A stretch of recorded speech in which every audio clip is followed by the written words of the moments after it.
pues bienvenido. Muchas gracias. Muchas gracias. Si te parece, lo primero igual es ubicarnos geográficamente.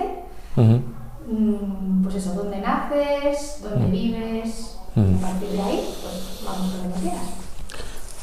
Nací en el hospital. Fui de las, creo que, primeras generaciones que nacimos ya en el hospital. ¿En el San Millán? En el San Millán, en el antiguo San Millán. De los que no nacimos en las casas.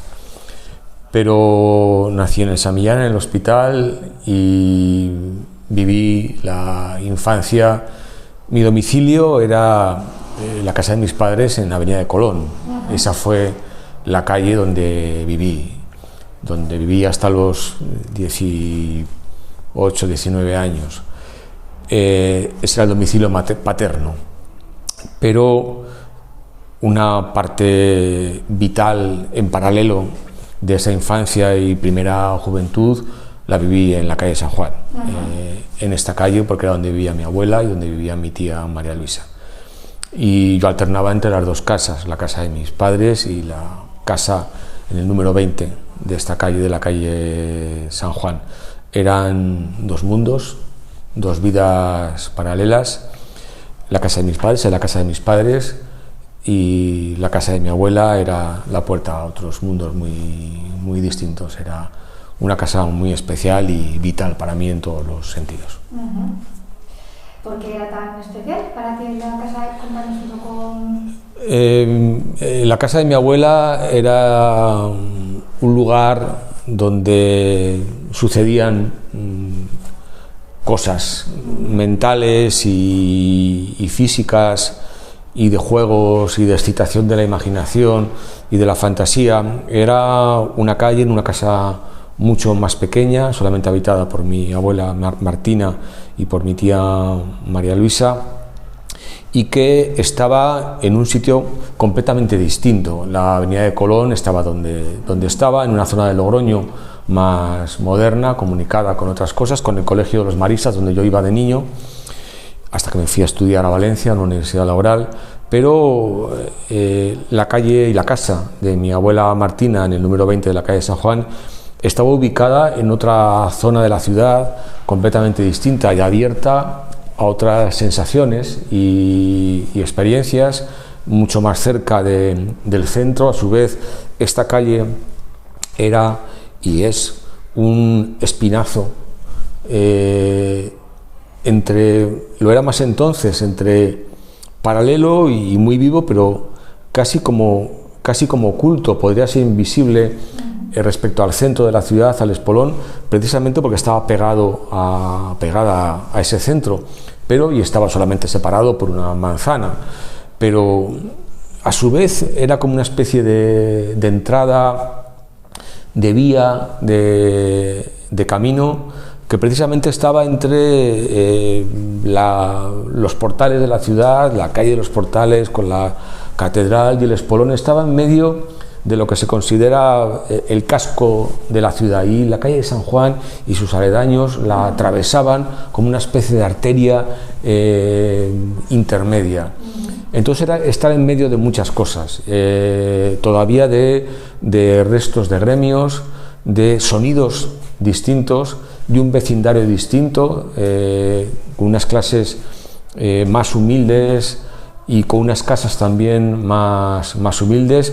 Y respecto a la casa de mi abuela, era también estar, digamos, fuera de la tutoría paterna y familiar. La casa de mi abuela era una casa de trasnoche, donde yo, aun siendo pequeño, podía ver los programas de la televisión, en blanco y negro entonces, de la noche, donde el vecindario de la casa de mi abuela era un vecindario también singular, también las tiendas que había en la calle, y comunicado con otra parte fundamental de mi vida, que era la calle Hermanos Moroy, esquina con Sagasta, donde mi familia tenía un negocio, donde mi tía, la hermana de mi madre, y su marido, que era pianista, tenían un negocio de lanas. Una de las primeras franquicias en España, que fue la franquicia de Lanas Penguin Esmeralda.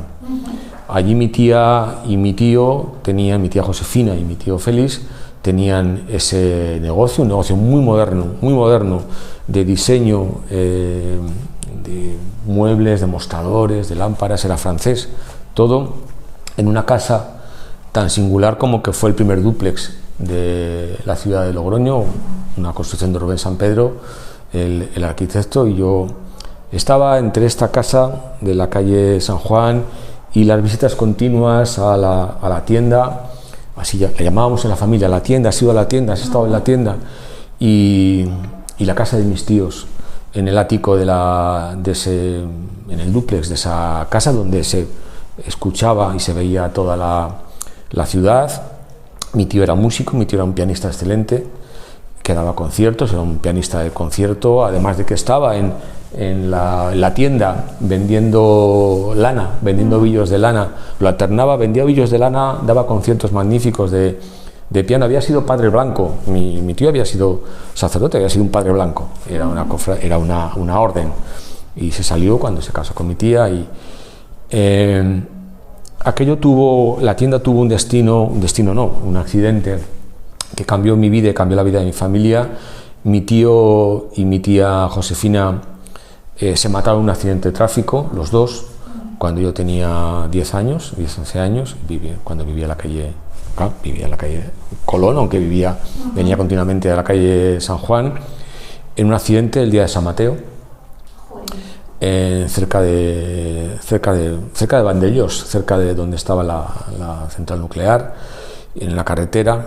Y a partir de ahí mi madre y mi tía, María Luisa, la que vivía aquí con mi abuela, tuvieron que tomar las riendas de la tienda, y ya fueron dependientes de la tienda hasta ya muchos años después, con lo cual mi madre estaba en Colón y mi madre también estaba en la tienda, iba a verla muchísimo, y la calle se convirtió, y la casa de mi abuela, en un centro de operaciones, casi equidistante de Colón y de la tienda. Y yo iba y venía, yo fui un niño que nació en la tienda, hablando con los viajantes y con las viajantes, y viendo los muestrarios también la lencería, la tienda, y viendo la lencería para un niño de 10, 12 años era muy interesante y muy importante, y bueno, estaba entre los dos mundos. Pero entonces mi madre ya estuvo mucho menos en casa. Mi madre se iba a las 9 de la mañana y venía solamente para comer y luego para cenar, con lo cual mi abuela también viajaba mucho a Avenida de Colón, pero también eso intensificó el que mi abuela y mi tía se hicieran en la medida de lo posible cargo de los hijos pequeños de Paquita y Casimiro, que eran mis padres, con lo cual aún estuvieron mucho más atentos. Mi abuela iba a casa, a Avenida Colón, a darnos de merendar, pasábamos allí muchas fiestas, muchas tardes, y todavía se hizo más fluido. Pero no obstante, venir siempre a casa de mi abuela era una fiesta, era especial, y casi hacíamos turnos, mis hermanos y yo, mis dos hermanos y mi hermana, para venir a casa de mi abuela y de mi tía. Había una pelea, había trucos, había trampas entre los hermanos para intentar venir a casa de mi abuela por la noche, porque eso era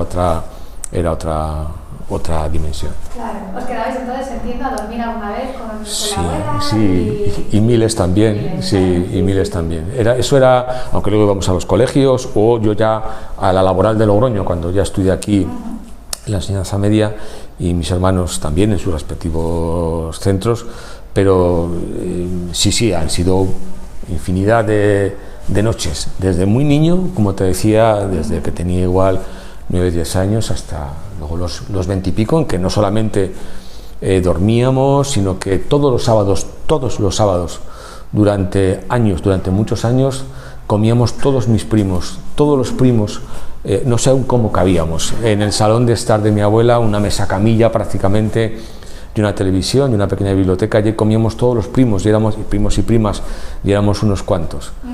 Y antes tomábamos el vermú en esta calle con mis tíos, los hermanos de mi madre y de mi tía María Luisa, que nos llevaban a lo que fueron mis primeros vermús y mis primeros vinos en esta calle.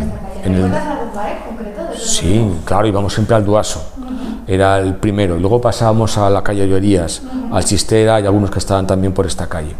y estábamos entre las dos calles. Mis tíos, mi tío José y mi tío Carlos, fueron los que me enseñaron a bermutear con mis padres jamás fui ni de vermús ni de vinos, y con mis tíos sí que, y mis primos íbamos a tomar unos pinchos y un vermutito o un vino hasta muy adelantado, hasta ya entrados casi ya en la segunda juventud.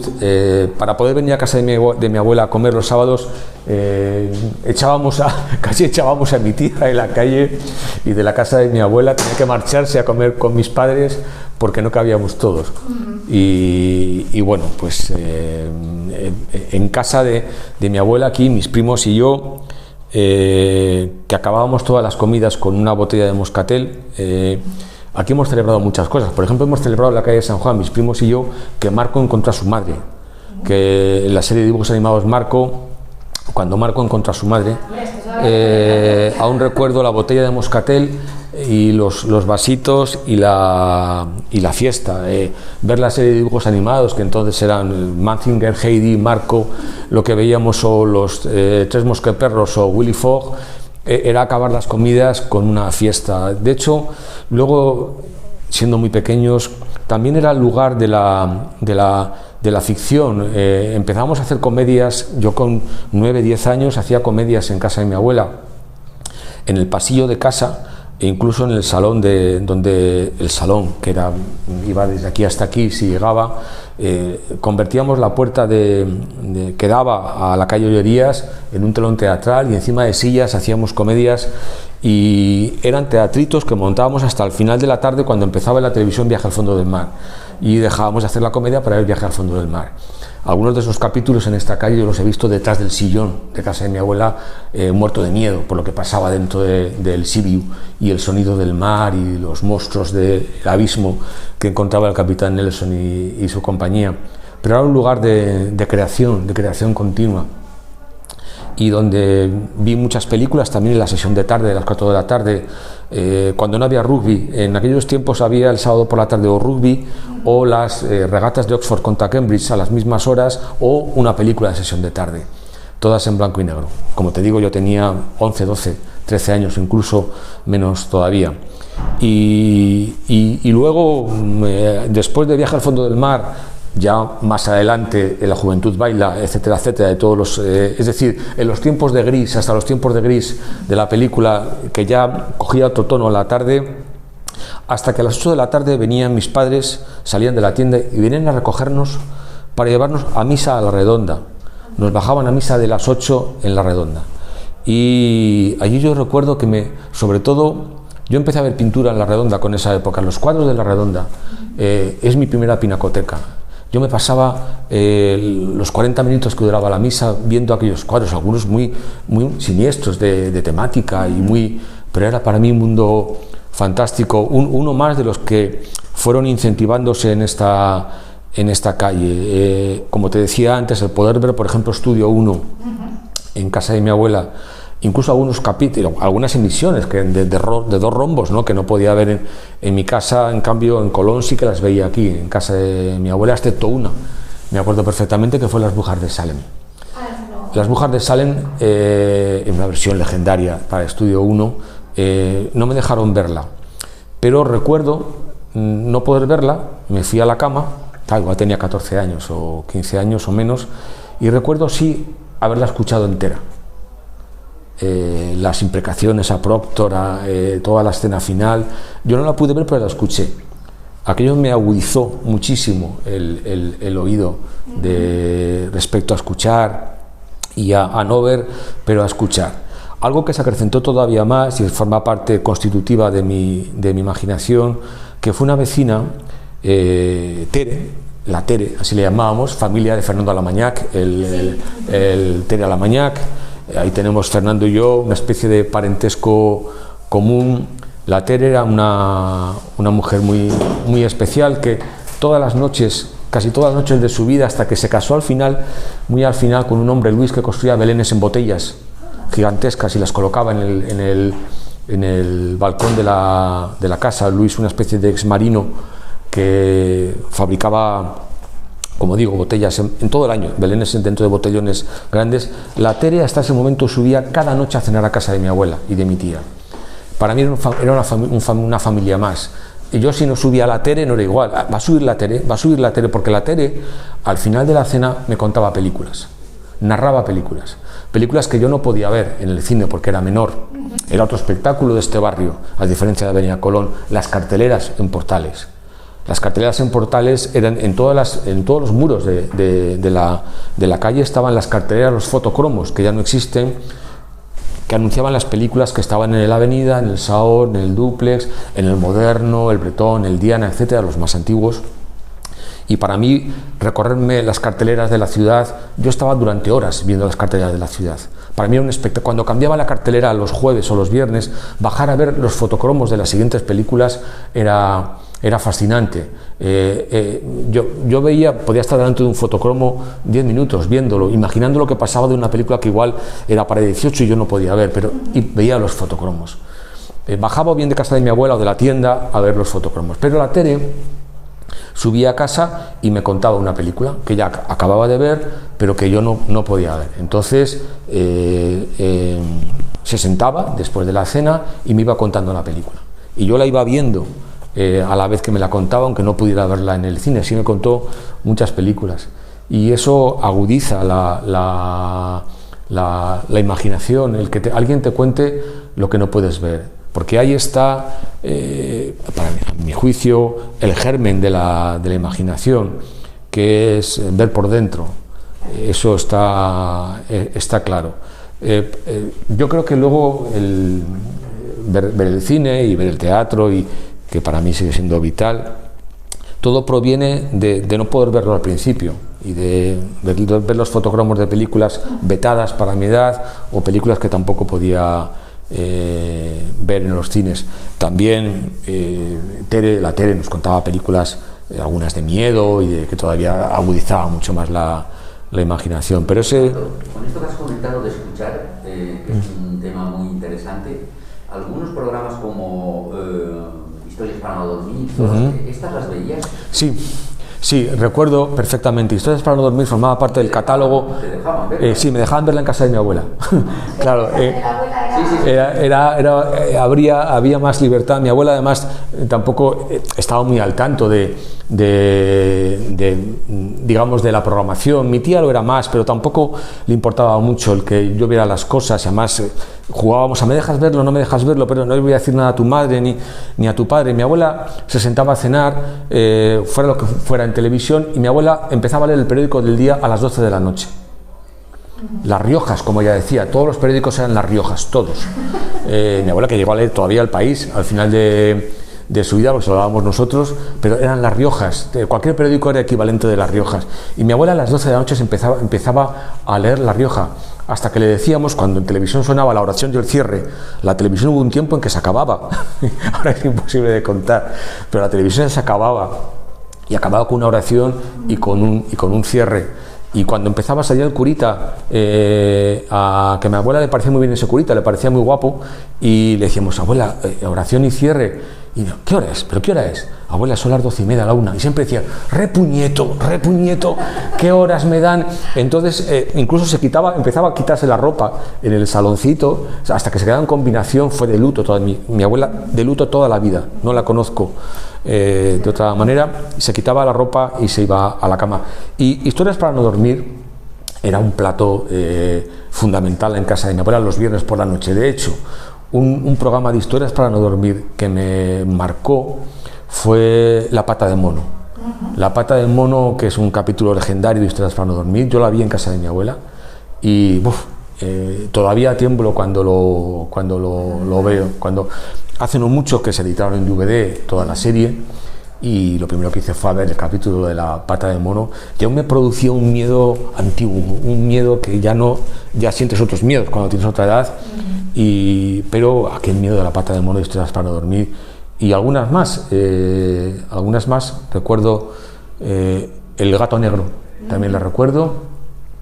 Y luego otros capítulos, ya no de Historias para no dormir, pero sí historias de la frivolidad. Por ejemplo, de Narciso Baña de Serrador, que también es muy divertida, una comedia preciosa, pero La pata de mono y El gato negro forma parte de mi inventario fundamental. Esto del miedo, te voy a plantear otra cosa, yo me meto aquí. Sí, no, pero fantástico. Y es el tema de cómo se vivía en la ciudad, el tema de la Semana Santa. Porque me ha recordado la televisión cuando han dicho que había cierre, sí. En Semana Santa cambiaba totalmente la programación. ¿Eso también ocurría en las ciudades que tú recuerdas? Sí, perfectamente. En los cines, en las películas. Absolutamente, absolutamente.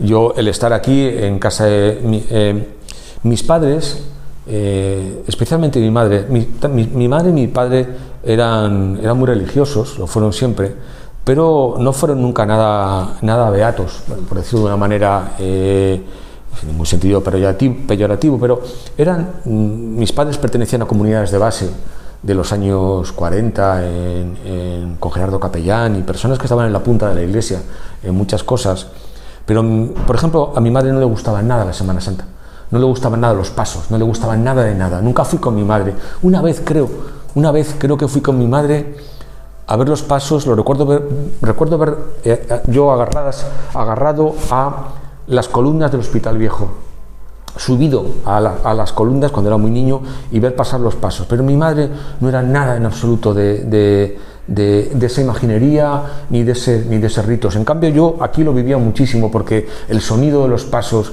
pasando por la calle Portales era un temblor enorme y a mí me gustaban mucho los pasos y me gustaba mucho eso por lo que tenía de teatral.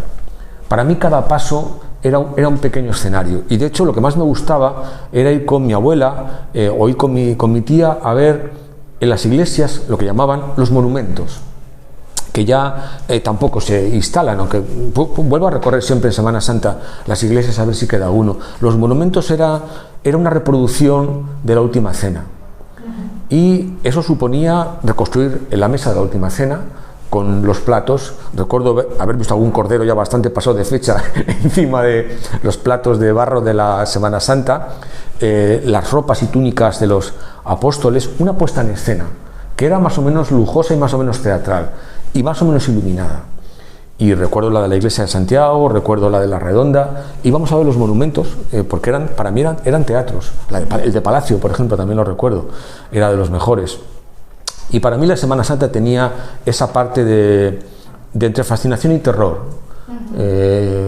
Recuerdo también, por ejemplo, cuando ya me contó mi padre que la escultura del flagelamiento de Santa Teresita, me dijo un día, mira, el hombre que está flagelando, que se ve a un hombre que está flagelando a Cristo, pero mira qué cara tiene y qué cara... le dije, sí, es el escultor. Ochoa fue el que hizo la escultura, las esculturas para el paso del flagelamiento, que era una gran pieza. A mí me impresionó mucho que el autor de las esculturas fuera también el que llevaba el látigo para fustigar a Cristo en el Calvario. Entonces sí, recuerdo los cambios, recuerdo las películas en televisión, todavía en blanco y negro. Yo no recuerdo ir en Semana Santa al cine, sí en cambio al colegio. Mi primer cine, uno de los primeros cines míos fue el cine de Maristas, donde sí recuerdo ir a ver La túnica sagrada. La túnica sagrada era una película anunciada en el colegio durante muchos meses, nunca llegaba, hasta que llegó y fuimos a ver La túnica sagrada. No sé si ni siquiera tendría el colegio lente de cinemascopia para poder proyectarla sin que estuvieran las figuras alargadas. Recuerdo La túnica sagrada en el colegio de los Maristas y Quo Vadis en el cine de las Adoratrices, al colegio al que iba mi hermana en aquel momento. Pero la Semana Santa era... aquí se escuchaba, yo recuerdo, en una ciudad baja de luz y recuerdo la procesión, la secuencia de pasos con esos faroles. Todo eso me provocaba un miedo, sí, sin duda alguna, pero ese miedo se parece mucho al miedo del cine. El miedo infantil es un miedo todavía acompañado. En el miedo infantil, no estás acompañado generalmente por padres o por familiares, eso te permite saber que estás siempre a salvo. El miedo adulto es un miedo donde no hay nadie te acompaña en el miedo. El miedo adulto es un miedo en solitario. igual que el del cine. El miedo del cine es un miedo acompañado, donde sabes que la butaca te protege de todo, o eso crees. Hay algunas películas que intentan que ni siquiera la butaca te sabe lo que te pueda pasar en la cabeza o en las emociones. Pero a mí me fascinaba la imaginería, me fascinaba el teatro y la puesta en escena de la Semana Santa. Cuando uno es así joven o niño, confundías la realidad, es decir, cuando ves el cine, ves esos pasos, ves todo eso, o sea, te produce una sensación de que los límites de la realidad se distorsionan, que todo es posible.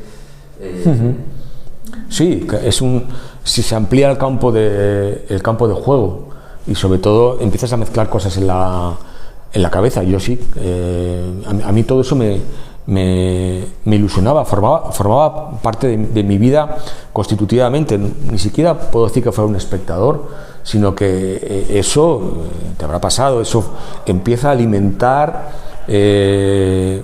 empiezas a ingresar en tu interior un elenco de personajes y de situaciones que te trasladan al otro lado, sin duda alguna. Y yo todo lo que puedo hacer, todo lo que puede ser trabajo de creación o escritura, se lo debo a ese mundo paralelo. De hecho, para mí esta calle tenía una especie de umbral físico, me sigue pasando cada vez que entro y salgo de esta calle, que es la cuestecita que tenéis al lado de donde estáis ahora.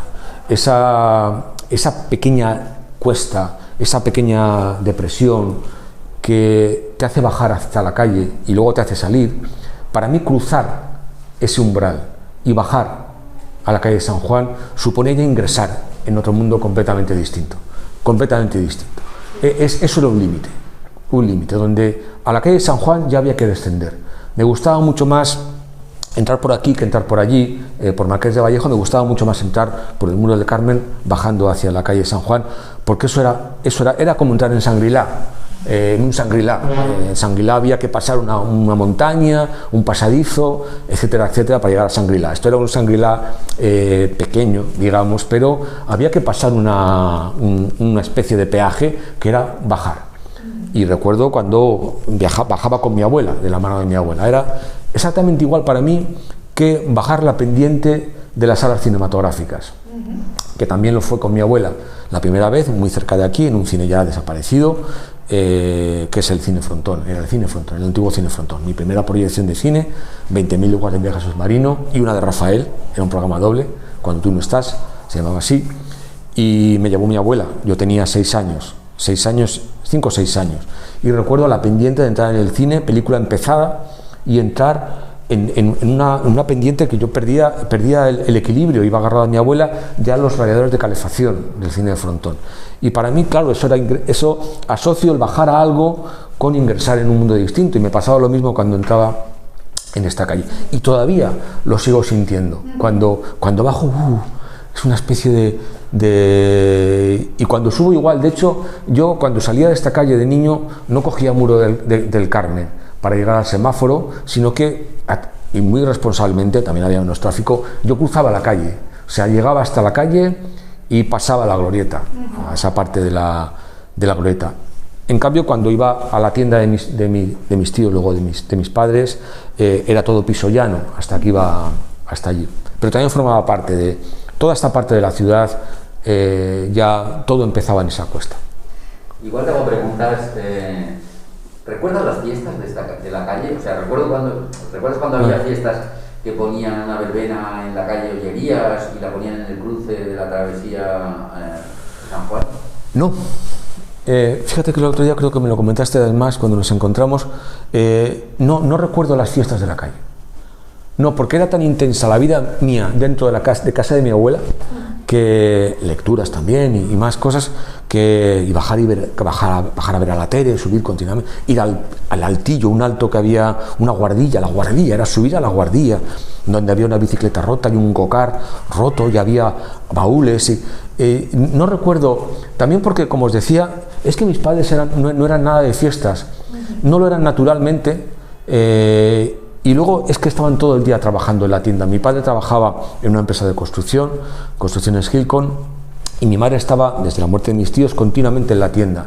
Entonces no íbamos a nada. Recuerdo la fiesta de San Mateo, eso sí, recuerdo cómo las fiestas llegaban hasta aquí, recuerdo más animación en la calle, en San Mateo, sobre todo en los Navarros, que yo llegaba a conocer. Los Navarros era un bar que estaba aquí a la salida, donde ahora está el justamente toda esa esquina era los Navarros, una especie era un sitio con unas puertas como mozárabes, preciosas. Rafael Azcón recordaba mucho los Navarros, me preguntaba, ¿sigue los Navarros? Y siguiendo los Navarros, Sangrador, la librería Sangrador, que era también... Los Navarros era uno de los dos sitios, de los dos bares que se hacía trato todavía de ganado. No lo sabía. Sí, no lo sabía. Y los Navarros. Ah, pues eso no lo sabía. Los Navarros se hacía mucho trato de ganado. Qué bueno, eso no lo sabía. Es que era muy grande, parecía como un sitio como de Haro, o así. Hay algunos bares en la zona de Haro que me recuerdan a los Navarros. Y recuerdo cómo llegaban hasta aquí los puestos. Sí recuerdo el puesto de quisquillas, caracoles, que se comían con alfileres, que estaban en corchos justamente aquí, en la placita de Marqués de Vallejo. Y no recuerdo, y claro, pasar a la glorieta, ver a Gorgorito y pasar luego y la Feria de la Flor y la Planta. Sí recuerdo la Feria de la Flor y la Planta, que era un espectáculo vegetal alucinante que se hacía alrededor del Instituto de Enseñanza Media, del Sagasta, y eran las floristerías locales y nacionales, montaban stands, pero eran teatros donde se vendía la Feria de la Flor y la Planta. Entonces vendían flores de todo tipo, plantas exóticas. Lo mejor es que cada puesto era un teatro también. Se fabricaban cascadas artificiales, puentes de piedra, puentes de madera. Y para mí eso era, en fin, luego he visitado, viajando, claro, he visitado muchos parques botánicos y zoológicos, pero nada me impresionó como aquellos primeros stands de escenografías, como de invernadero. Cuando era la Flor y la Planta, yo no veía el momento de poder entrar para ver quién había colocado la cascada más grande o había iluminado un lago donde alrededor había plantas exóticas, y eso empezaba aquí también. En ese momento ya, o sea, salir de la calle San Juan era como ir al trópico desde aquí, ¿no? Un asunto con los cines que me interesa mucho. ¿Todos los colegios tenían cine? Casi todos. Ahora estoy pensando cuál no tenía, y yo no recuerdo ningún cine. Teresa nos habló de Escolapios. Sí, claro. El Botero también iba al cine de Escolapios. Claro. Yo no recuerdo ningún colegio de los que conociera. Yo solamente fui a uno, a los demás iba a los cines. Y no recuerdo ningún gran colegio sin cine. No. Eran cines que luego, cuando están algunos de ellos, ya años después, que he ido a visitar, siempre pregunto, ¿dónde está el salón de actos? El antiguo salón de actos. Eran mucho más pequeños de lo que yo recordaba. Claro, para mí eran los cines. Y no distinguía, ¿no?, entre unos cines y otros, entre los cines comerciales, y hasta que ya los distingues. Pero yo no recuerdo ningún colegio sin ningún cine. Lo que yo ya no conocí fueron los salones parroquiales, que eso ya sí que los conocieron mis padres, donde algunos sacerdotes tenían su salón de proyección, donde proyectaban películas debidamente tuteladas y debidamente con copias en 16 milímetros, no 35, que llegaban incluso de distribuidoras religiosas, Pax Films, Aspa Films. Eran distribuidoras controladas por la Iglesia, con un catálogo cerrado, con temáticas que les parecían las correctas, y ahí sí que fueron mis padres, lo recordaban muy bien. Yo no fui nunca a ningún salón parroquial, que había prácticamente en cada pueblo, había un salón parroquial. Lo que sí recuerdo, una vez en un pueblo, me dieron una vez una caja completa con miles de fichas de censura, de clasificación de películas, que yo sí bajaba a verlas a la Redonda también de niño.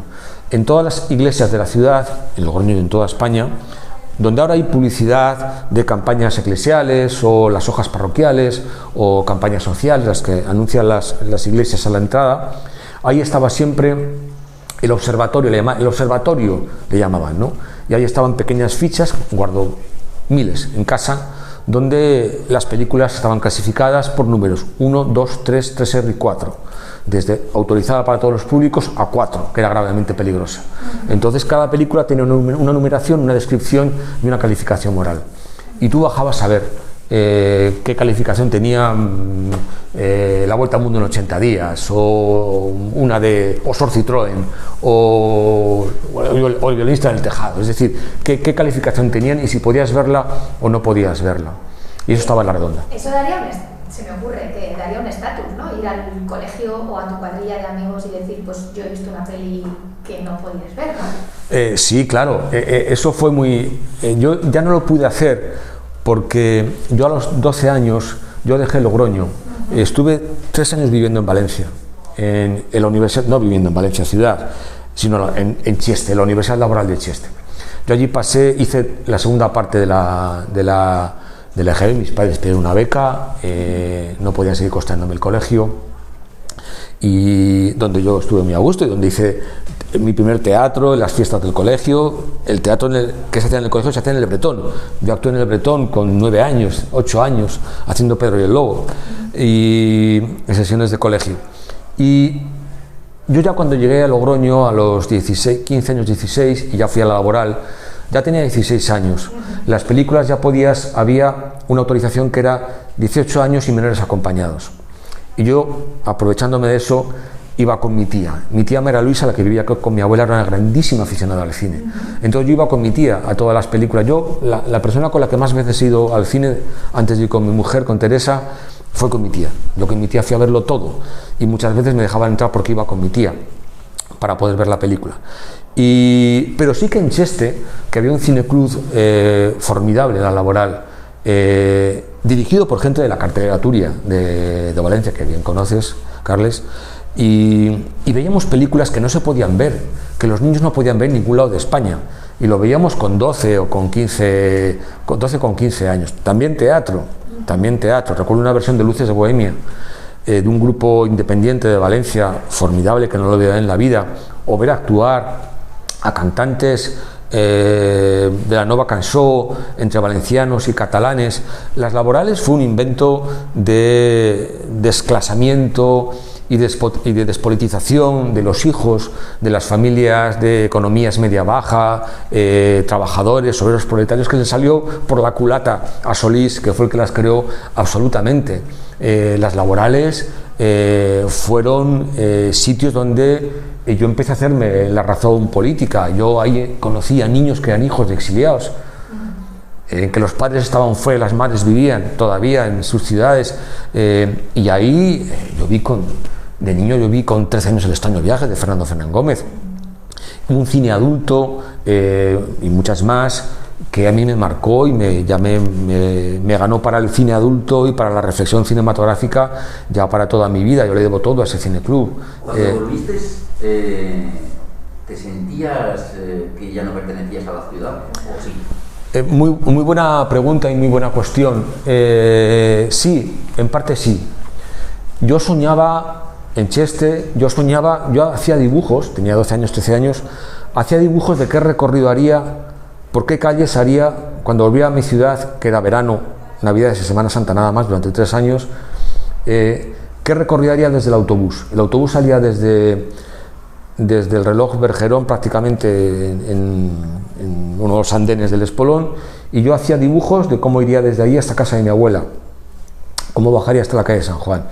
Y yo cuando vine de Cheste, no volvía desclasado políticamente, ni ideológicamente, ni digamos socialmente, pero en cambio yo sí sentí que había perdido 3 años en muchas cosas, que se me habían perdido 3 años en muchas cosas, perdido a veces en un sentido positivo y a veces negativo, pero sí, yo ya no tenía amiguitos en el colegio, mis amigos del colegio ya estaban en otras cosas.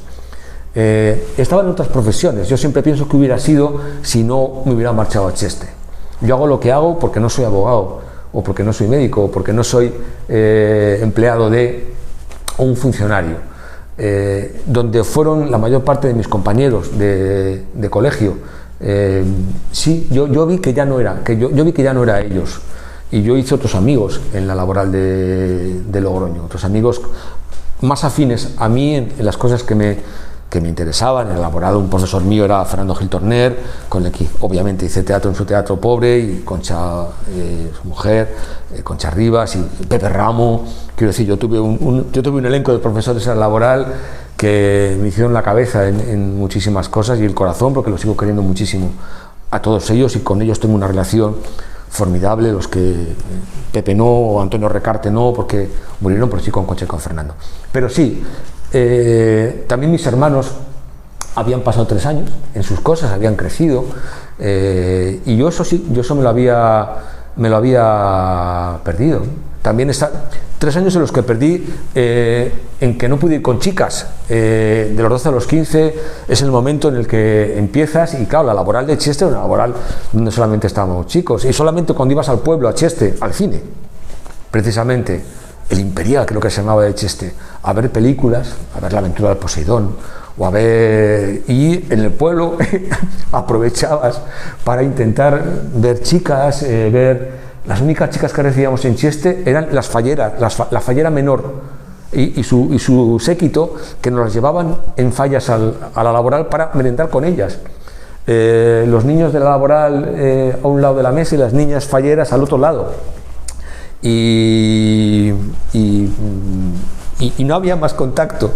Y dije, joder, luego ya hay que coger ritmo y recuperar el tiempo perdido. Pero sí. Cuéntanos un poquito de ese tema. O sea, tú llegas aquí, vuelves y tienes que enfrentarte a un ambiente en el cual, bueno, pues claro, tienes que ir con chicas y demás. ¿Cómo os divertíais? ¿Cómo retomaste el contacto, por así decirlo, con el entorno femenino? La laboral de Logroño era mixta. Ahí empezó todo. Ya eso era otro... Hasta ahora no habías ido a ningún centro de educación... Mixto, ninguno. Los maristas obviamente no lo era, y luego la laboral de Cheste tampoco. Bien. Yo recuerdo mis primeros enamoramientos. Para mí, cada chica, incluidas las profesoras, había algunas guapísimas, y para mí era un mundo, ¿no? Y prácticamente y compartir mesa, que mi compañera de pupitre fuera una compañera y no compañero, todo aquello me revolucionó, y muchas más cosas. Luego también era la edad en la que ibas a las catequesis, con 14, 15 años todavía, el único centro social donde todavía no había nada. Ahora con 14, 15 años un chico o una chica tiene que decidir dónde ir. Quiero decir, tiene muchísimas posibilidades, aparte de tener igual un grupo de música, 10 cámaras de móvil para hacer cortometrajes, o fundar 5 grupos de teatro, o viajar. Pero entonces las catequesis eran centros donde empezabas a verte y también eran mixtos. Y recuerdo que una catequesis a la que yo iba con aquella edad, que estaba en La Redonda, también llevado por sacerdotes, algunos de ellos muy destacados en su ideología religiosa muy avanzada y muy interesante, también eran mixtos, y hacíamos excursiones, íbamos a pasar las navidades a un pueblo, una acampada de Navidad. Y luego también las amigas de mi hermana, ir al cine. Ya al cine íbamos con los compañeros de la catequesis. Yo conocí a mi mujer, a Teresa, en la catequesis de la Redonda. Y bueno, las fiestas de San Mateo, que me había perdido durante 3 años. Me había perdido. A mí lo que me gustaba de las fiestas era ir a las barracas, cuando estaban en República Argentina al fondo, y comer unas anchoas en el Nemesio con mis padres, e ir a Gorgorito. Pero me perdí 3 años justamente de inicio de la preadolescencia, cuando San Mateo empieza a ser otra cosa, y yo llegué ya con 16, 15, 16, y los San Mateos también eran para mí empezar a salir, y mi mujer tenía su padre, que era carpintero, como se habrá contado mucho mejor que yo, en la calle Mayor. Y la carpintería de Alfredo, ahí hacía Zorracapote, y nos juntábamos amigos, pero era difícil de todas maneras el contacto, chicos, chicas, en los años 70, en fin, ahora es inimaginable, lo cuentas y es inimaginable, ¿no? Además también había había más clases sociales entre los jóvenes, ¿no? Estaban lo que llamaban los peritas, que es los que iban vestidos con los zapatos y con los abrigos, con los austriacos, o las chicas con los zapatos castellanos, de borlas. Por un lado estaban los jóvenes, niños, niñas, adolescentes que iban al tontódromo así llamado, que era la zona de Gran Vía, donde también comunicaba con una clase social urbana distinta, y los que estábamos de la Gran Vía para abajo, de Colón hasta la calle Mayor, y teníamos otras ropas, otras... en fin, pero por otro lado también estaba, recuerdo el miedo en esa época, el miedo a grupos jóvenes, lo que llamaban entonces, una palabra que siempre me suena mal cuando, ahora ya no se utiliza hace muchos años, que eran los camorros. Los camorros decían, te pueden atracar los camorros. Los camorros eran los que eran, bueno, te podían quitar el dinero, te podían robar algo. Empezaba, se vislumbraba, estaba muy claro, ¿no? Las clases sociales, el miedo social también a otras cosas. Y estaba el tontódromo, los que no éramos del tontódromo ni los peritas, y luego estaban los camorros. Y a mí nunca me pasó nada. De niño sí, con 7 años u 8 me robaron la hucha de pedir en el Domun. Y yo recuerdo con 7 u 8 años sacándome de clase los maristas para ir a un juzgado. Iba con José Luis Bermejo. Bermejo fue mi profesor en maristas, del que tengo como profesor un recuerdo fantástico. Con él jugaba a balonmano, yo canté en su boda y le pusimos unas latas en el coche en la boda, y yo iba con José, me sacaban para ir al juzgado, iba con José Luis y con mi madre para ir siempre recuerdo, me da pavor y terror saber qué le pasaría a aquellos niños que nos atracaron. Eran críos también, críos. ¿Qué pasaría con ellos? Siempre pienso, lo que dije yo, ¿qué pasó con aquellos chavales que en la esquina entre Colón y Gran Vía nos pararon, nos empujaron y nos quitaron y que luego los pillaron corriendo? Alguien que lo vio, los pillaron corriendo, y por eso luego tuvimos juicio, de lo que no me acuerdo absolutamente nada. Ya no sé dónde estoy. No sé si has preguntado, lo de los autobuses, eso que has dicho que se cogían en el... Sí, el autobús que nos llevaba a Valencia al final del verano, a Cheste, al final del verano, al final de las Navidades, que era siempre el más doloroso, y después y al final de la Semana Santa. Era a la vuelta enfrente del Banco Santander, de la esquina del Banco Santander, enfrente, donde estaba esa peluquería preciosa, que aún están los baldosines. Enfrente de ese establecimiento estaba el autobús que nos llevaba hasta Cheste en un viaje de 12 horas. Aproximadamente, parando en muchos sitios para comer y hasta que llegábamos a Valencia, a Cheste, y nos metían ya en la ciudad, una ciudad para 8.000 niños. ¿Y los autobuses paraban normalmente todos o...? No, solo el de Cheste, nada más. No, los autobuses urbanos yo he cogido... Urbanos no me refiero, los de los pueblos y tal, no había estación de autobuses como tal. No, los autobuses pararon en los años 20, no sé hasta cuándo, paraban en el Espolón, enfrente de lo que era el Hotel París. El Hotel París, que ahora hay no sé si un edificio o son apartamentos, no recuerdo bien. Está el Barclays, me parece, en esa esquina entre el Barclays y el Espolón, y ahí paraban los coches de línea de los pueblos.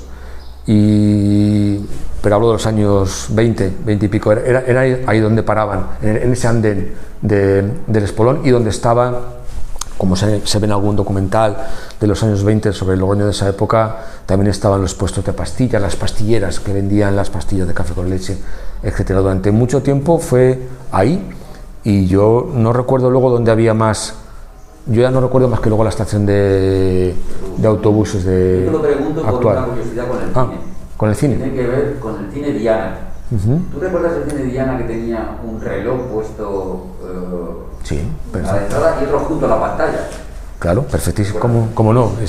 Era mi luna dentro del Diana, sí, claro. Era de Ortiz Olave el reloj, sí. Entonces yo recuerdo de cuando llegué a Logroño, pregunté, pero te hace un reloj ahí en medio, al lado de la pantalla, que distrae mucho. Entonces alguien me dijo que era para que la gente de los pueblos viera la hora, porque tenía que coger los autobuses para volver a los pueblos. Te lo contaron muy bien. Exactamente era para eso. Sí. Ese reloj, por cierto, existe. Lo tiene José Luis. José Luis Bañuelos, el dueño del Diana, tiene ese reloj.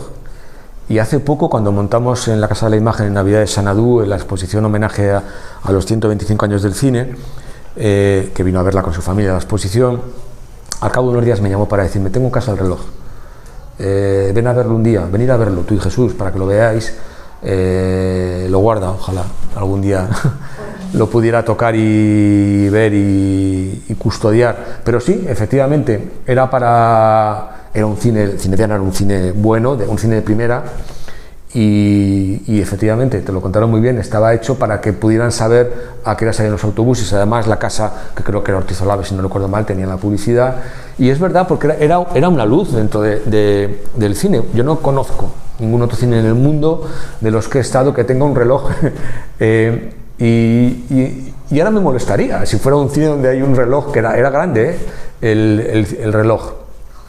Y digo, qué raro, que ahora me molesta la luz, pero no, pero sí, estaba hecho para eso, y es muy, muy singular. Siempre he hablado, incluso por escrito en algún artículo, del reloj del Diana como una especie de luna dentro de la noche del cine Diana. Pero era para eso, sí. Porque podías estar viendo una película de romanos con el reloj, y sabes que era un poco incoherente. Perfectamente. Yo te diré, es más, os diré, es más, la primera vez que yo fui al Diana a ver una película, que fui con mi madre, rarísimamente fui yo al cine con mi madre. Yo con mis padres he ido al cine en contadas ocasiones. Me acuerdo de cada una de las películas que he visto con mis padres, pero con mi tía iba mucho. Fui al Diana con mi madre y con mi tía a ver La Vuelta al Mundo en 80 días, y la vi contrarreloj. Es decir, yo veía la película y el reloj del club de Phileas Fogg, donde empieza toda la aventura, y para mí dije, coño, pero si el reloj está ahí. Y yo veía la película con un ojo en el reloj de Ortiz Olave, con un ojo, yo veía la Vuelta al Mundo en 80 días, con la pantalla, pero continuamente lanzando miradas al reloj del cine, porque para mí Phileas Fogg y David Niven y Cantinflas iban, además, contra el reloj de la ficción, contra el reloj del cine. Y recuerdo siempre esa proyección, la primera en el Diana, y la recuerdo contra el reloj del cine. Claro. Para que te gusten a ti ahora los efectos especiales tienen que ser muy buenos. Sí, ojo, yo soy muy de efectos especiales, mucho. Yo hacía películas de Super 8 con mis hermanos en los veraneos, en Salou y en Cambridge, no me veraneé en otro sitio. La primera vez en Plencia, creo yo, en Laredo, un año en Laredo, y recuerdo hacer efectos especiales muy caseros. A mí el cine fantástico, el cine de fascinación visual, los trucos, me chifla, me gusta mucho. Igual me encanta y no puedo vivir sin Bergman o sin Dreyer, pero yo soy muy promiscuo en cine, o sea, yo estoy en los dos lados. Por un lado me fascina el cine de efectos especiales, más los mecánicos que los digitales. Yo soy de esos efectos especiales por generación, pero también me gusta otro cine. ¿Sabes qué ocurrió con las pinturas del Diana? No estoy seguro, pero se lo puedo preguntar a José Luis, perfectísimamente. No, pero puede ser un dato interesante. Yo sé que la salvaron. Yo entendí que fueron guardadas como se guardan estos frescos. Es un procedimiento muy complicado, en rollos, y no tengo ni idea. Sí que José Luis guardaba en su casa, nos lo dio para la exposición no, nos lo dio y luego lo montamos en la exposición. Había estrellitas también en el marco de la pantalla, guardaba 4 o 5 que nos las dio para guardarlas, y no sé qué pasó con los frescos y de Garrido, creo que eran de Garrido, pero lo puedo preguntar, seguro que él lo sabe. Está estupendo José Luis, cuenta muy bien las cosas y tiene ya una edad, pero está muy bien, afortunadamente. Pero lo puedo preguntar, ya se lo preguntaré y os lo digo. Estos son curiosidades ya de cine. Sí. Donde estaba, claro, todos los motivos pictóricos giraban en torno a Diana Cazadora. Sí. Por eso el cine se llamaba Diana. Sí. Sí que me acuerdo, además. Perdona. Me ha empezado a gustar la mitología y eso. Sí. Que os he cortado, disculpad. Del cine frontón. Del cine frontón sí. Nos comentaba una persona de aquí de la calle, además, decía que cuando él era niño tenía mucho cuidado de dónde comprabas cosas para comer. Entonces decía, por ejemplo, en el cine frontón no se podía comer nada, porque lo guardaban abajo y había tanta humedad que estaba todo revenido. ¿Tú recuerdas? No, en absoluto. No lo recuerdo. No recuerdo haber comprado nada para entrar al cine. Sí, en el colegio mío, Maristas, las chucherías que vendían en un barcito que estaba a la izquierda de la pantalla. ¿Qué chucherías se compraban entonces? Pues se compraban sobre todo regalices, gominolas, quicos, los maíces tostados, sobre todo, yo recuerdo el olor a quicos, a maíces tostados del cine, sobre todo eso, y pipas, pero sobre todo quicos y cosas dulces, las gominolas y los regalices. Yo recuerdo son los flags, aquellos helados, eran líquidos helados. Yo creo que no se ven, creo que también al final, sí, en el colegio también se vendían flags en el barcito, pero sobre todo eran quicos y regalices y gominolas. No recuerdo esto del frontón, sí recuerdo una señora que era muy recordada en la ciudad, que vendía las Inmaculada Narváezas, lo podía contar el nombre perfectamente de esta mujer, que vendía las pipas y en otro tiempo eran cañamones. Mi familia, mis padres y mi abuela compraba cañamones para ir al cine, las pocas veces que fueron, o para entrar en los salones. Pero no, y recuerdo el ambigú del Avenida, sobre todo, del cine Avenida, y en el del Diana, que estaba arriba y era muy bonito, no compré yo nunca nada, y el del Saor pocas veces. Yo nunca he sido de comer en el cine, no me gustaban demasiado las películas, me distraía, no he comido nunca en el cine. Es curioso lo de los nombres, ¿no? ¿Tú crees que hay porque en todas las ciudades del mundo vas a encontrar cines que se llaman Avenida, Saor, ¿no? ¿Por qué esos nombres? Bueno, has citado uno. El caso del Saor es muy especial y muy curioso. El cine Saor, solamente había un cine llamado así en el mundo, que era el Saor, porque era Hermanos Ortega S.A. Saor, el anagrama de los hermanos Ortega, la empresa que gestionaba el Diana, el Saor, la Avenida, los dúplex, luego y el Astoria. Pero eran en las provincias se imitaban los cines de las grandes capitales en sus nombres, que eran nombres cosmopolitas y metropolitanos que se pueden encontrar en cualquier... los Astorias, eran nombres que venían de fuera, ¿no? Eran nombres internacionales. ¿Cuántas cosas se llaman Astoria en el mundo? ¿Cuántos hoteles se llaman Avenida? Cines Dianas, por ejemplo, tampoco conozco yo ninguno. Cine Diana. Cines Ideales, sí. En La Rioja había una quincena de cines llamados Ideal, porque era un nombre fantástico. Eran nombres ensoñadores que te trasladaban inmediatamente. ¿Y Alhambra? Y Alhambra, pero es que había muchos locales en Estados Unidos con el nombre de Alhambra, salas de fiestas, también en Francia. Eso luego se traslada a los cines. Cines Alhambra, yo creo que hay alguno más en España.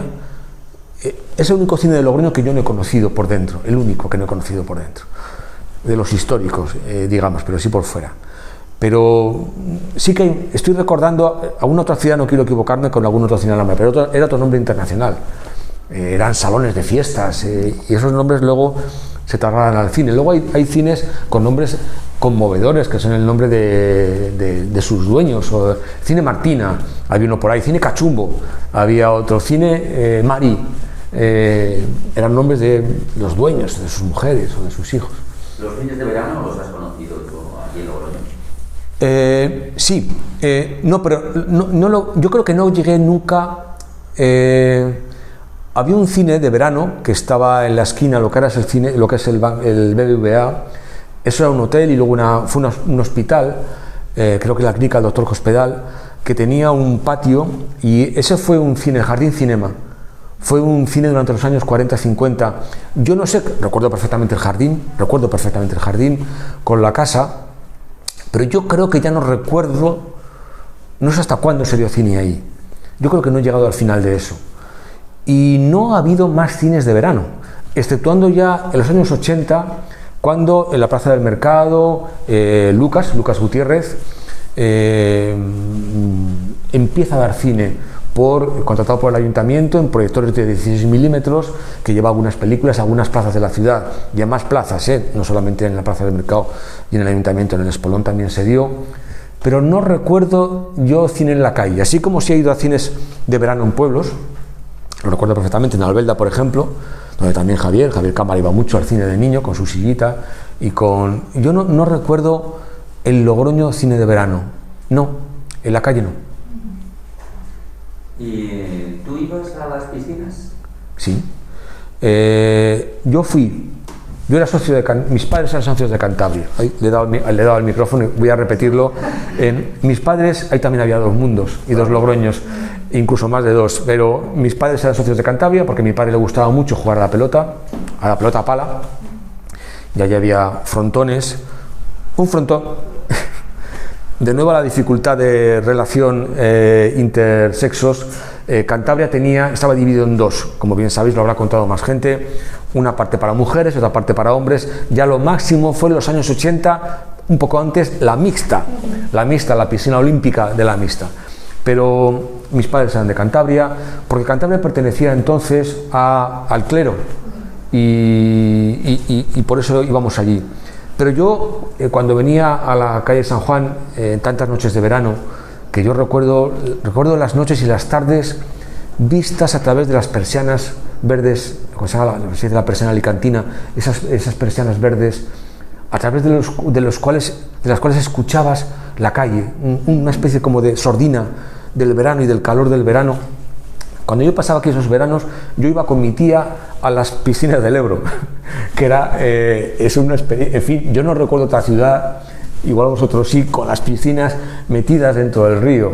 Tú te metías en las piscinas del Ebro y veías las algas creciendo dentro de la piscina mayor, luego te pasabas de la piscina al río, y yo iba con mi tía, cuando salía, iba a buscarla a la tienda de la cara de Pendienta, en Sagasta, y bajábamos a la piscina, y luego subíamos a comer una ensalada, siempre a casa de mi abuela, y eso eran dos mundos distintos. Luego mi tío era del kayaks, nunca fui una vez creo que fui al kayaks nada más, pero sí, el kayak, de kayak, los kayaks son con lo que, esa especie de barquita casi única para un solo remador. Y había las piscinas del kayak, se llamaban, y dónde estaban esas piscinas? Pues yo creo que estaban cerca del Berceo, quiero decir, del Club Berceo por abajo, me parece, creo recordar, por eso te lo dice cualquiera, no me acuerdo muy bien dónde estaban. No, porque de esas no. Sí, el kayak, sí. Ni yo lo tenía oído. Estaba cerca de la hípica, yo creo, las piscinas del kayak, ya preguntaré si no. Mi tío era muy deportista, mi tío era escalador, mi tío Carlos falleció hace unos años, era mi padrino, y mi tío era de los que creó la costumbre de subir al San Lorenzo a poner un Belén cada Navidad. Subía, dejaba el Belén arriba, y al año siguiente volvían a dejar otro y recogían el anterior.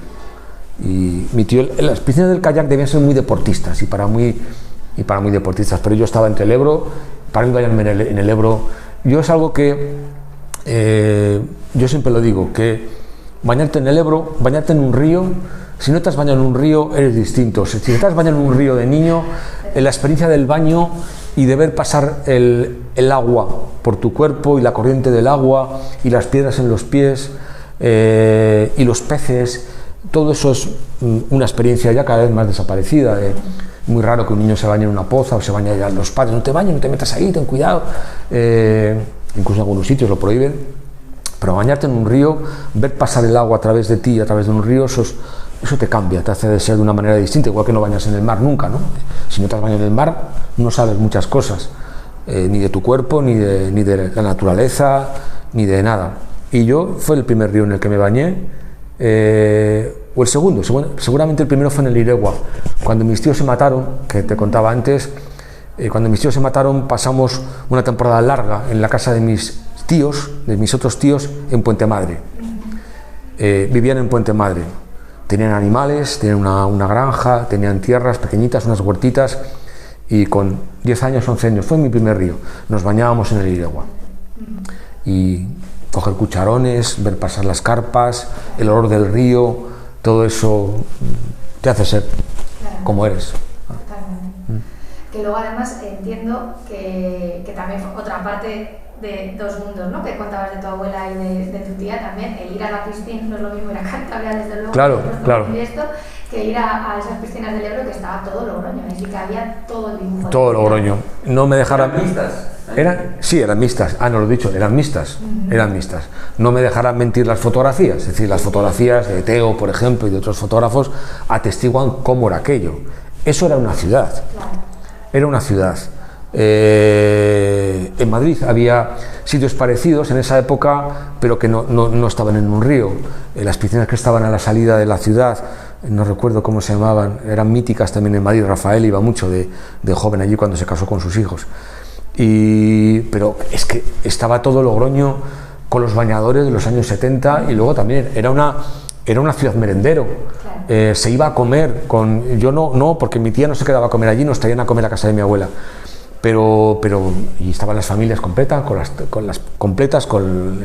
las tarteras, los porrones, las tortillas, los niños. Era un bullir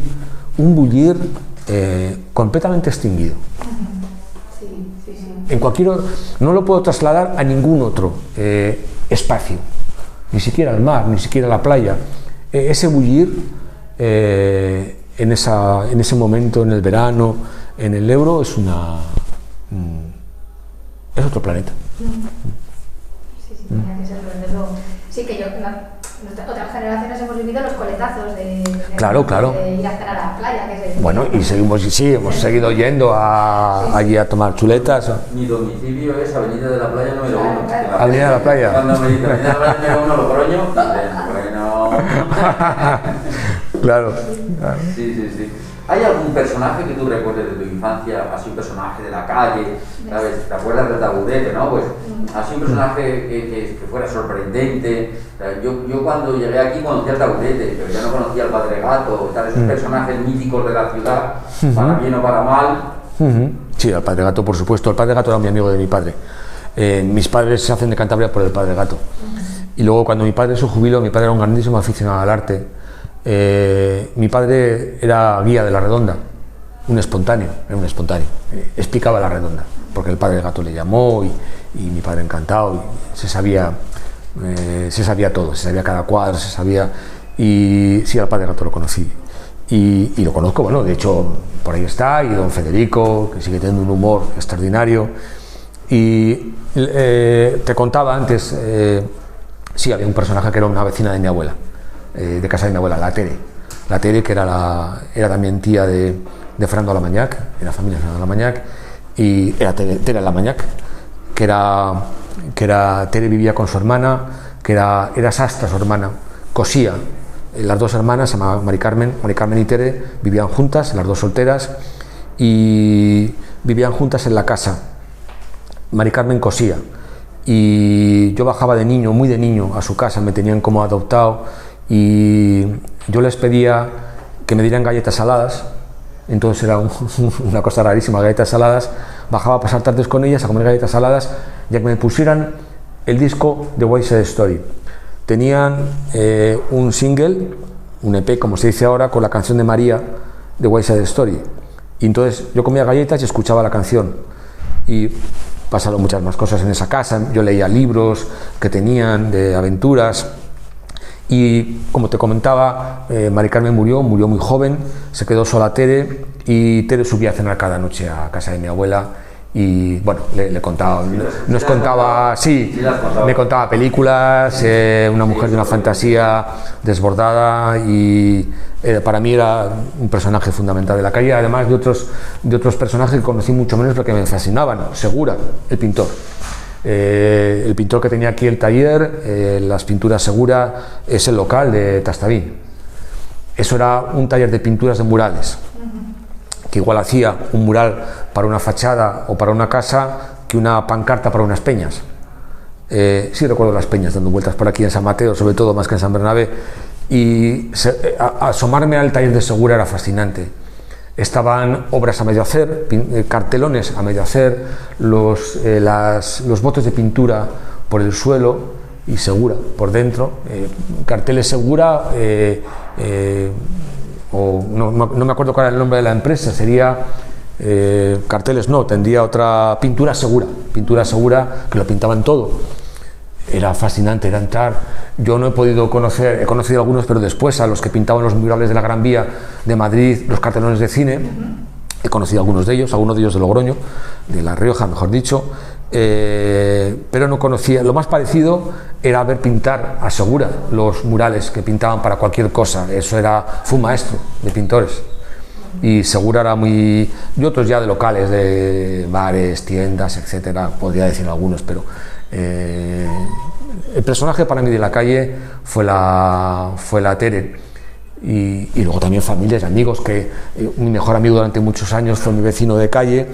Yo salía por las noches a hablar, con 15, 16 años, después de cenar en casa de mi abuela, salía a hablar al balcón con mi amigo Rubén Job. Yo estaba aquí y él estaba allí, y hablábamos de lo divino y lo humano de balcón a balcón hasta la 1, a las 2 de la mañana, filosofando, hablando. Rubén, ¿salimos? Sí, salimos. Salíamos a las 11 de la noche y nos metíamos a la 1 de la noche otra vez en las... Sí, bueno, muchas... Por eso una vez creo que te conté muy de pasada, cuando aquí empezaron a hacerse talleres de teatro, en los primeros festivales de teatro, en los años 80, lo primero que se me ocurrió fue hacer un espectáculo de balcones. E hicimos un espectáculo que luego la calle ha querido retomar en alguna ocasión. Me lo comentaban algunos queridos amigos y dueños de bares de aquí. ¿Por qué no hacéis otra vez lo de los balcones? Han pasado 30 años desde entonces. Creábamos personajes y creábamos acciones balcón a balcón durante toda la calle. Eso formaba parte de un festival de teatro de calle, que había a la vez que el festival de teatro cerrado, que había en septiembre-octubre. Ahora está el festival de teatro cerrado, el que conocemos todos, pero ha desaparecido el festival de calle, que era importantísimo. Compañías importantísimas que entonces hacían calle en Logroño actuaban aquí, y luego el taller que creó Frederic Roda en Logroño, que ahora para mí es como yo soy el padrino de su hija, es decir, somos familia, y durante años creábamos espectáculos callejeros, y uno de los más recordados fue el de los balcones, que en fin, eso era digamos un sistema más que una, quiero decir que es una idea que se puede hacer, seguramente lo habrían hecho otras personas, estoy seguro, en otras ciudades, pero llenamos la calle, de pronto aparecía un tipo allí, te hablaba con otro allí, pasaba algo y se montaban grescas o no, aquello aún lo recuerdan algunos vecinos de la calle. Sí, a mí me lo han comentado alguna vez. Te lo habrán comentado, claro. A ti mejor que a nadie, quiero decir. Si alguien era... Maravilla, aquello habría que recuperarlo y tal, sí. Si alguien se lo podían contar era a ti, ¿no? Una persona me lo ha comentado, sí. En la calle. Lo que no sabía es que estaba marcado dentro de ese festival que sí, había oído. Claro. Ya hace mucho tuvo tiempo. calle durante años y con algunas cosas memorables. Las cosas. Pues yo no tengo más que preguntarte. Yo creo que entre todos hemos repasado más o menos todo lo que queríamos un poco recabar, y además no te queremos quitar más tiempo, llevamos un rato. Yo sí que quería preguntarte por el nombre de tu tío, el pianista. Félix Sáenz. Mi tío, el pianista, era Félix Sáenz. Aún guardo alguna cinta de estas anchas con conciertos que me pasaron hace unos años, y mi tío era un estupendo pianista, muy bueno, hubiera tenido una carrera profesional, y se quedó en Logroño. Era una persona muy recordada, muy metida en los círculos intelectuales y culturales de la ciudad, uno de los creadores de la SAR, la Sociedad Artística Riojana, que fue aquí legendaria, también muy importante. Era un gran lector, hablaba francés, español, esto en los años 60, muy culto, de familia de indianos con mucho establecimiento en Cameros. Yo pasaba muchos veranos de mi vida en Nieva de Cameros, porque su familia, sus hermanos, tenían una casa, aún está la casa, en el centro de la plaza de Nieva de Cameros. En fin, era una persona muy, muy querida y muy culta. No sé hasta dónde habría llegado. Es de las personas, mis tíos Félix y Josefina, que más me han influido. Los que me llevaban también de niño, me llevaban al cine. Mi tía Josefina también. Fui con ella a ver Sonrisas y Lágrimas. Y mi tío es que me ponía música. Subía a su casa con 8 o 9 años y me daban de comer y me ponían la Bohème en un disco, en un tocadiscos, de esos discos que bajaban varios discos a la vez, y tocaba el piano, un piano de pared que había en su casa, y continuamente he estado escuchando música. A mí la música, yo sigo pegado a la música, yo escucho música todos los días de mi vida, muchas horas, y es por ellos, por escuchar la música en su casa. Mi tía era una mujer, hija de mi abuela Martina, una mujer de clase muy humilde. Mi abuela se vino de Autol a servir a Logroño, ya viuda y de luto, con sus hijas, y sus hijas las tuvo aquí, mejor dicho, y bueno, y acabó de una manera muy brusca y muy trágica, y eso cambió la historia de mi familia y el mapa de mi vida dentro de la ciudad. Por eso quiero decir, eso me trajo a este barrio muchas más veces. Muy bien. Qué placer, Fernando. No, me lo contéis además a 2 semanas de cumplir 60 años, con lo cual a nadie le he contado mi vida como a vosotros.